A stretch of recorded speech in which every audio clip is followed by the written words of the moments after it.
Hi friends, எல்லோரும் எப்படி இருக்கீங்க? இது நம்மளோட மாடி தோட்டம், நம்ம தோட்டம். ஃப்ரெண்ட்ஸ், இன்றைக்கி பார்த்தீங்கன்னா கொஞ்சம் தக்காளி வந்திருக்கு. அது மட்டும் இல்லை, கொஞ்சம் பச்சை மிளகாவும் வந்திருக்கு, கத்திரிக்காய் வந்திருக்கு.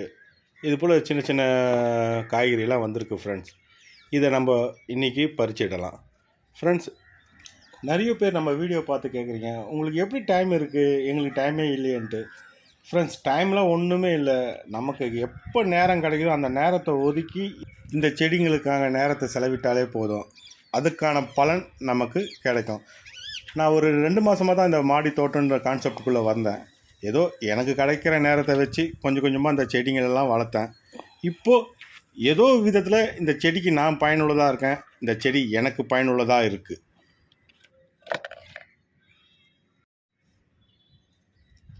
நீங்களும் உங்கள் நேரத்தை செடிகளோட செலவிடுங்க.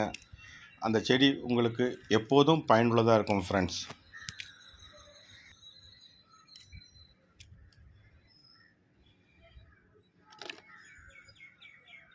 தோட்டம் போட மாடி தான் இருக்கணும்னு அவசியம் இல்லை ஃப்ரெண்ட்ஸ். எங்கே உங்களுக்கு இடம் இருக்கோ, அந்த இடம் சின்னதாக இருக்கலாம், பெருசாக இருக்கலாம், ஏன் இடமே இல்லைனா கூட பரவாயில்ல, ஒரு சின்ன தொட்டியில் நீங்கள் செடி வைங்க. அது கண்டிப்பாக உங்களுக்கு பயனுள்ளதாக இருக்கும் ஃப்ரெண்ட்ஸ். மீண்டும் சந்திப்போம். சேனலை சப்ஸ்கிரைப் பண்ணுங்கள், லைக் பண்ணுங்கள், ஷேர் பண்ணுங்கள் ஃப்ரெண்ட்ஸ். உயர்வோம், மற்றவர்களையும் உயர்த்துவோம்.